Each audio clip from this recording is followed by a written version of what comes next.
Ouais, il y a Soral qui se fout de la gueule de Juliette Briens parce qu'en fait elle était extrêmement sioniste et tous les soirs elle crachait sur les Arabes chez Hanouna et elle a imité l'accent séfarade en imitant Patrick Cohen. Donc pour ceux qui voient pas qui c'est lui. Et elle s'est fait virer de RMC. Donc là ils l'ont dégagé pour ça veut dire des années de bons et loyaux services et là ça dégage. Et donc Soral il s'est foutu de sa gueule et on va regarder un peu ce que ça dit et ce que ça en dit. Alors, la journaliste de l'Incorrect, Juliette Briens, virée de RMC par Rodolphe Sadé suite à un tweet. C'est au final la seule journaliste virée dans l'affaire Cohen-Legrand. Et là, ce rôle, il l'a mis. Ça lui apprendra à tapiner pour des sionistes qui la prennent pour ce qu'elle est. Euh, c'est sûr que toi, tapiner d'en connaît un rayon. C'est mal d'être sioniste. C'est les sionistes de gauche qui viennent de se rebeller parce que le sionisme de droite commence à prendre le pouvoir, c'est petit de toi. Par contre, t'es pas encore mort, toi. Et toi, tu fais le tapin devant les mosquées. Les musulmans te prennent bien pour ce que tu es, une bonne vieille S qui collabore. C'est toi le gros tapin Soral, la haine du juif et la raison de vivre des fachos islamistes. Big fan, watch nanana. Hey, notre raciste préféré de sortie pour parler des juifs. Oh Soral, l'immonde anti-juif pro-Hamas terroriste. Que dire de tes nains quotidiennes aux islamistes? Visiblement tu aimes mariner ton jupe putride. Là, on est sur. Peut-être ça va étonner certains que Soral il se fasse enchaîner comme ça. Mais c'est normal, on est sur les médias de droitard. J'aime pas être méprisant, mais c'est un truc de ouf. Je lui avais dit à cette goy naïve de Juliette Briens que ça ne servait à rien de croire qu'elle avait le pouvoir de provoquer ses maîtres sans conséquence.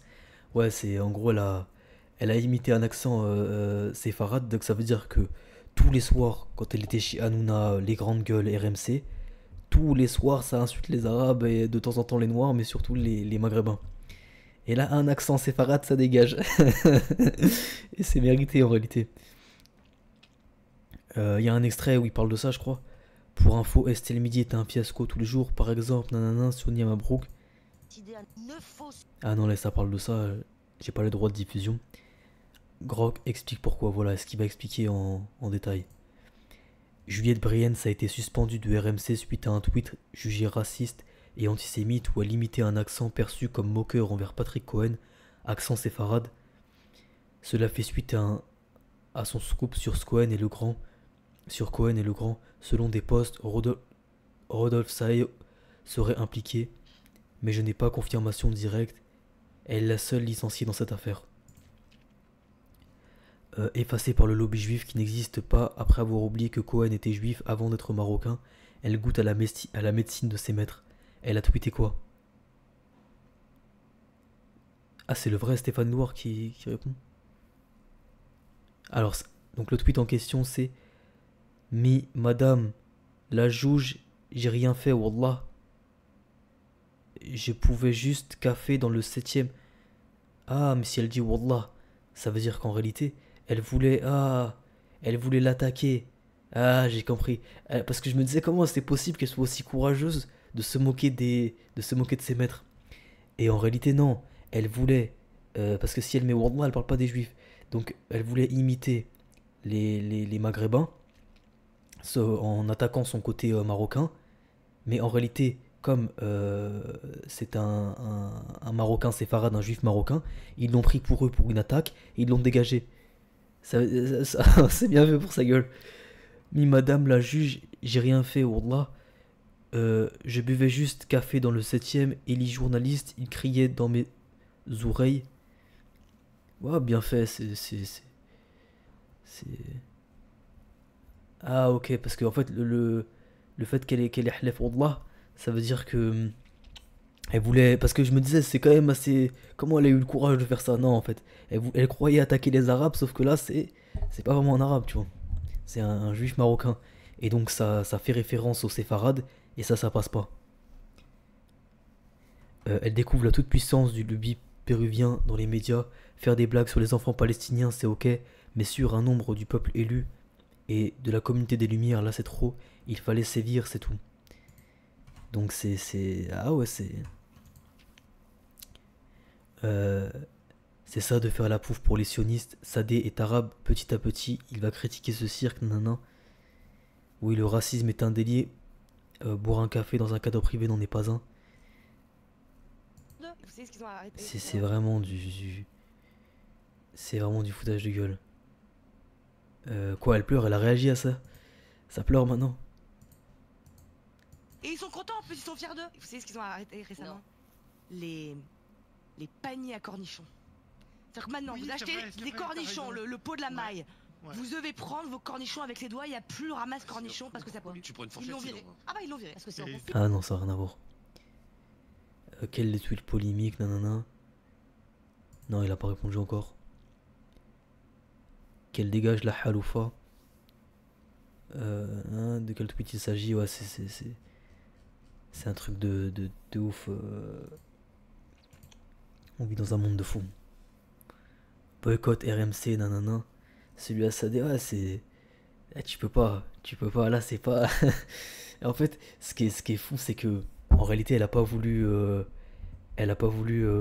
attaquer les séfarades, mais c'est retombé parce que, en fait, je pense qu'elle est inculte et qu'elle comprend pas la nuance du séfarade ou du maghrébin, et qu'en voulant l'attaquer sur, peut-être même pas qu'elle voulait faire référence à ses origines maghrébines, elle voulait peut-être faire référence à, en gros, tu te comportes comme une racaille et racaille égale arabe, dans son esprit, peut-être que c'est comme ça.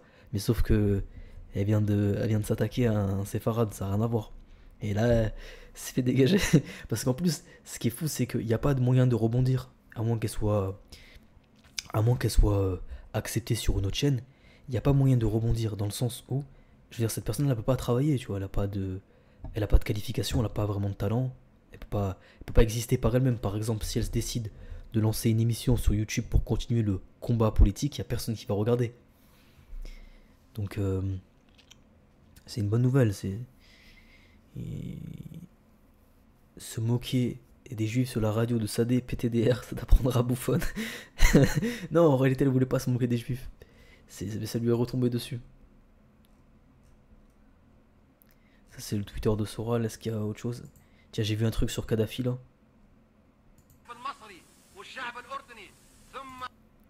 Il y a un mec, il met. Ah non, une femme, elle met. Il avait raison, Kadhafi, tout se déroule selon leur plan.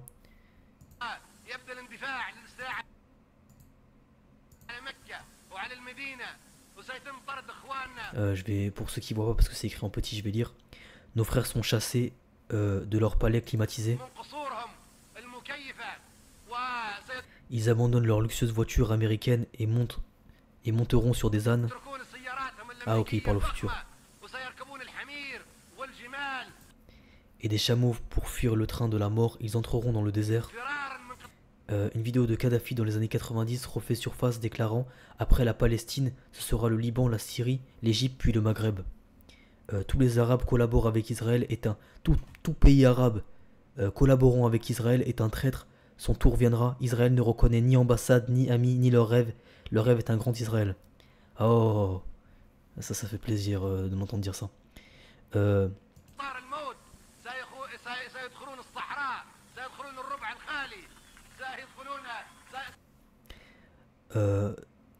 Dans les 4 vides, ils boiront de l'eau de mer, ceux qui peuvent nager jusqu'à là.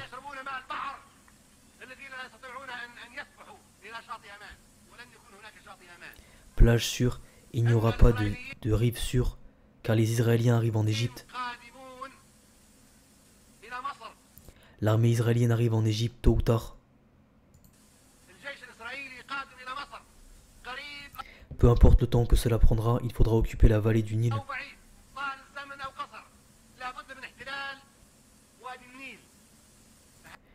C'est une ligne dans le monde israélien, la vallée du Nil. La ligne bleue dans le monde israélien, c'est la vallée du Nil. Ô enfant d'Israël, ton pays est du fleuve. Ô enfant d'Israël, ton pays est du fleuve Euphrate au Nil. Soyez rassurés. Nos frères qui vivaient du fleuve Euphrate au Nil, qui vivent du fleuve, ouais, il y a une faute d'orthographe, qui vivent du fleuve Euphrate au Nil. Le danger israélien ne se limitera pas à ceux qui vivent entre l'Euphrate et le Nil, j'imagine. Mais les pays en dehors de ces lignes seront en confrontation, c'est clair. L'Afrique du Nord sera en danger, et oui, et oui. Elle devra se soumettre à l'État qui se tend de l'Euphrate au Nil. La Tunisie devra se soumettre malgré elle. L'Algérie devra se soumettre. L'Algérie, ça n'existera jamais. C'est pas une question de... Ça n'existera jamais. Sociologiquement, psychologiquement, ça n'existera jamais. Au cas où certaines personnes disent. La Libye devra se soumettre. Et le Maroc devra se soumettre à la domination sioniste malgré eux. Ils devront se soumettre. Ils croient tous que les ambassades israéliennes les protègent. Que les bureaux de protection des intérêts les protègent. Que les bureaux commerciaux les protègent. Elles ne vous protégeront pas, mais ce n'est qu'un prélude à la mort. C'est un prélude au danger. Chaque État arabe qui a tendu la main sous la table,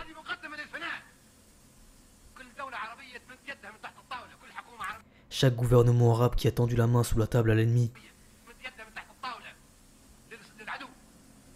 et qui a établi une ambassade qu'ils appellent bureau de protection des intérêts.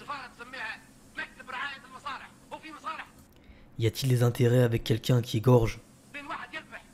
Ah putain, il parlait bien Kadhafi. Quel intérêt avec quelqu'un avec un couteau et quelqu'un désarmé? Protection.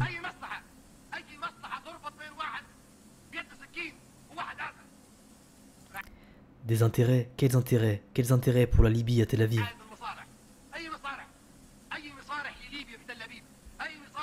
Quel intérêt pour la Tunisie à Tel Aviv? Pour l'Algérie à Tel Aviv? Quel intérêt pour Oman à Tel Aviv?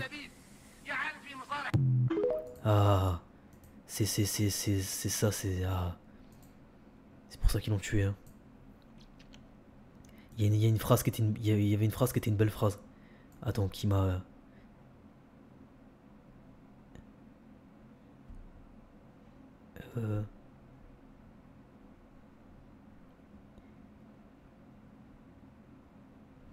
Ah, j'arrive plus à retrouver.